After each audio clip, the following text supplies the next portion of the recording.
I'm very pleased to say the Defence Secretary, Ben Wallace, joins us once again in the programme. Good to see you this morning, Minister.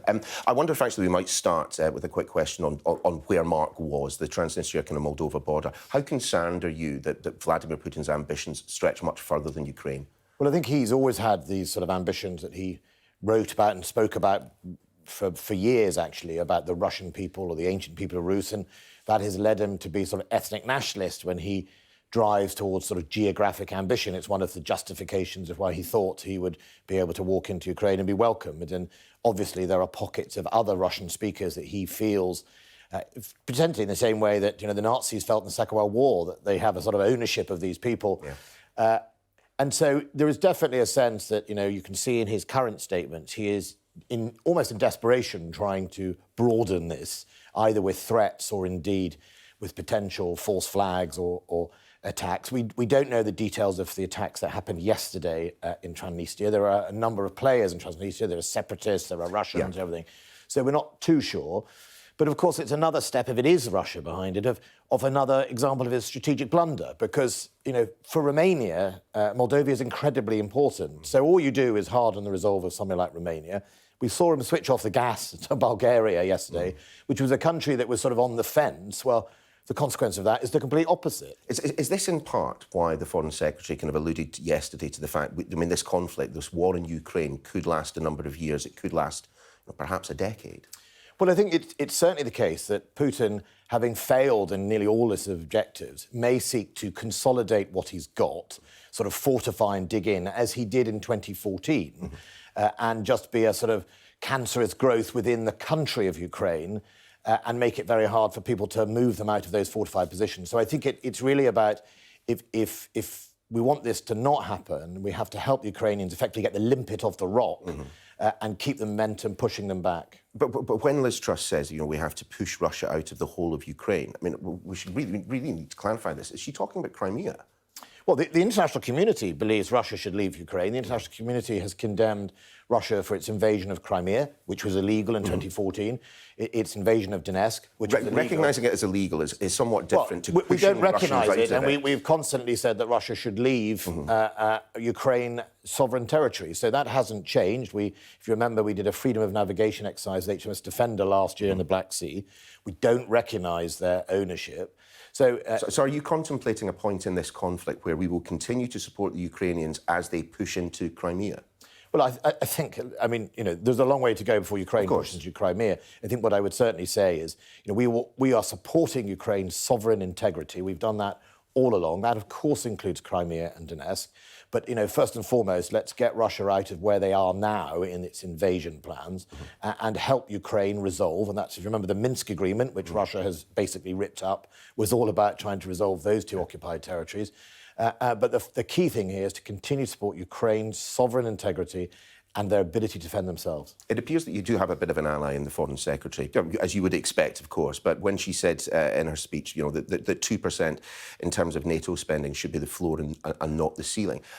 You would want more money at the moment. I'm just wondering, has the Treasury served to provide you with funds to replace the weapons and equipment that we've sent to Ukraine to cover the costs of sending troops to the border? Yes, for now, the Treasury has absolutely reimbursed us or are reimbursing us for both the kit we're providing and indeed, the operational costs, which is what you would expect. And I think, Rishi Sunak as Chancellor definitely stood by us on those issues.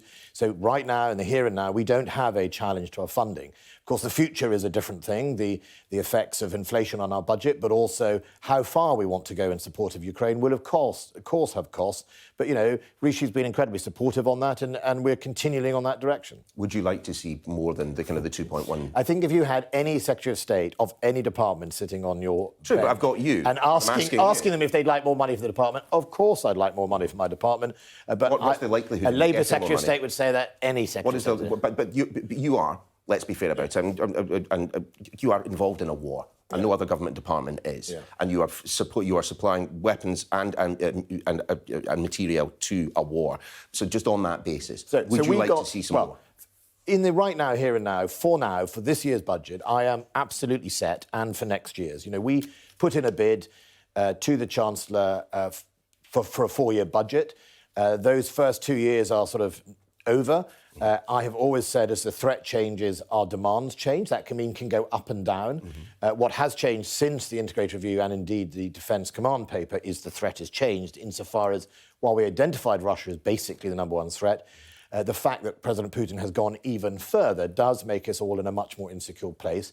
And that's why the next spending round and discussions about the budget for the defence will, of course, include how the threat has changed. But right now, the reforms to the armed forces, the support Rishi's giving me for ammunition, etc., means that we're in a position where we can meet our demand.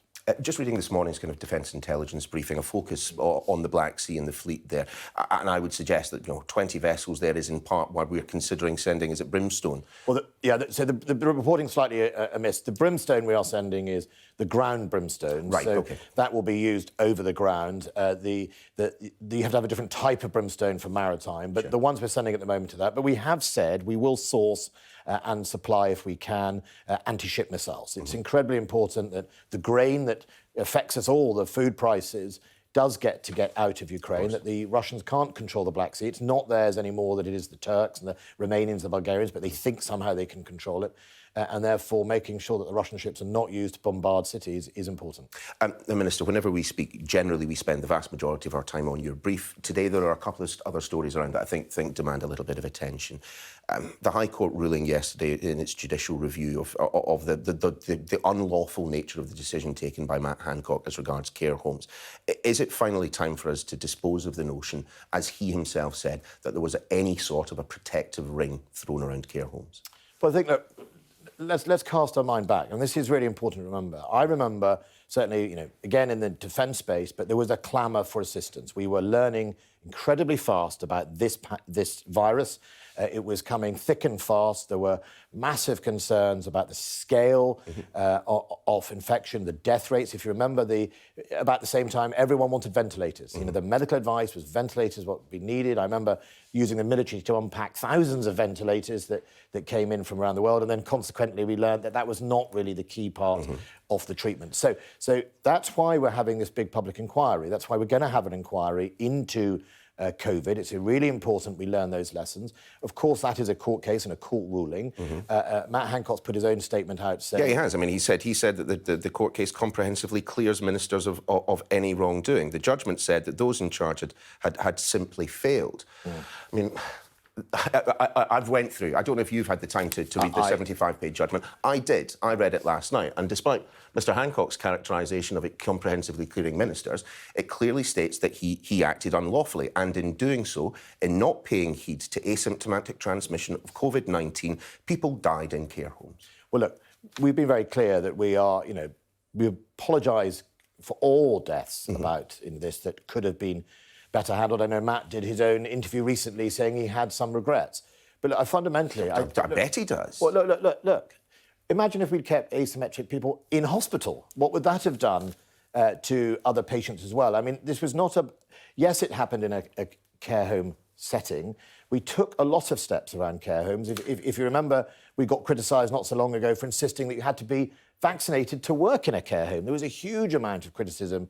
I wouldn't say there was as much criticism of the decision to send people potentially with COVID-19 into one of the most risky environments for COVID transmission. I mean, the Prime Minister repeated this statement yesterday at Prime Minister's Questions, that the government had not been told by Public Health England about asymptomatic transmission. I mean, that is just nonsense. I want to show you a quote from Sir Patrick Vallance, the Chief Scientific Advisor. And he says this. He was on the Today programme on March the 13th that year. He said, it looks quite likely that there is some degree of asymptomatic transmission. There's definitely quite a lot of transmission very early on in the disease when there are very mild symptoms.